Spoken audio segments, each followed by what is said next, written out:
Argentina চিলির বিপক্ষে ম্যাচটি জিতেছে এবং জেতার সাথে সাথে কোপা আমেরিকা 2024-এর কোয়ার্টার ফাইনালের জন্য নিজেদের স্পটটা পাকাও করেছে। আজ আমরা এই ম্যাচটা নিয়ে একটু আলোচনা করব।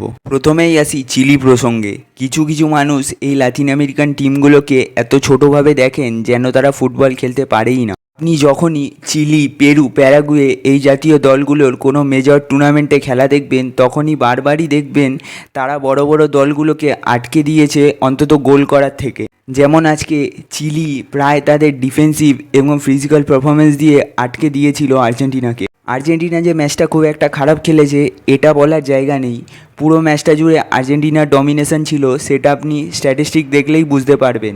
61% বল পজিশন নিজেদের কাছে রেখেছে, 22টা শট নিয়েছে এবং তার মধ্যে 9টা অন টার্গেটেও রেখেছে। তবে আজকে আর্জেন্টিনার মিডফিল্ডে কিছুটা নিষ্প্রভ ছিল, তার জন্য চিলিকে তাদের ক্রেডিটটা দিতেই হবে। 88 মিনিটে ম্যাচের একমাত্র গোলটি আসে, যেখানে লাউটারো মার্টিনেজ একদম ইম্প্যাক্ট সাবস্টিটিউশনের ভূমিকা পালন করে। এছাড়া আর্জেন্টিনা ডিফেন্সিভলি অনেক সলিড এবং কম্প্যাক্ট ছিল, চিলিকে একটুকুও স্পেস দেয়নি তারা। 75 মিনিট অবধি তো চিলি একটাও শট অন টার্গেটেই রাখতে পারেনি। ইন্ডিভিজুয়াল পারফরমেন্সে আসি, লিওনেল মেসি আজও হয়তো গোল বা অ্যাসিস্ট করেননি, তবে প্রথম হাফে একটা শট প্রায় গোল করেই ফেলেছিল, বলটি পোস্টে লাগে এবং হয়তো 5-6টি চান্স ক্রিয়েট করেছেন।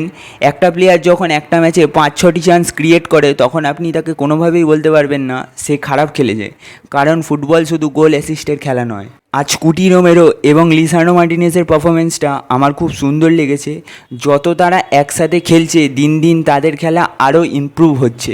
এমি মার্টিনেজ ম্যাচে 3টি সেভ করেছেন, কিন্তু 75 মিনিট অবধি যখন একটা গোলকিপারকে কোনো সেভ করতে না হয় এবং হুট করে 5 মিনিটের মধ্যে যখন 3টে সেভ করতে হয়, তখন সেভগুলো সত্যিই কত কঠিন তা আপনি এখান থেকে বুঝে। গোলকিপারের কথা যখন বলছি, চিলির ক্লাদিও ব্রাভো 41 বছর বয়সী এই গোলকিপার আবারও নিজের ক্লাসটা চেনালেন। এই ম্যাচে টোটাল 8টা সেভ করেছেন, যার মধ্যে 6টা save inside from the box ছিল।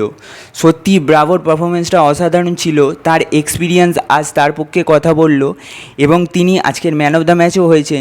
যাই হোক, শেষ মুহূর্তের গোল হলেও আর্জেন্টিনা একটা জয় তুলে আনতে পেরেছে এবং বর্তমানে সাউথ আমেরিকান চ্যাম্পিয়নরা কোয়ার্টার ফাইনালের জন্য নিজেদের স্পটটা পাকা করেছে। তো আজকের জন্য এতটাই। এরকম ফুটবল জাতীয় প্রতিবেদনের জন্য আমাদের চ্যানেলের সাথে যুক্ত থাকুন। চ্যানেলটি ভালো লাগলে সাবস্ক্রাইব করবেন। দেখা হবে আপনাদের সাথে পরের ভিডিওতে। ধন্যবাদ।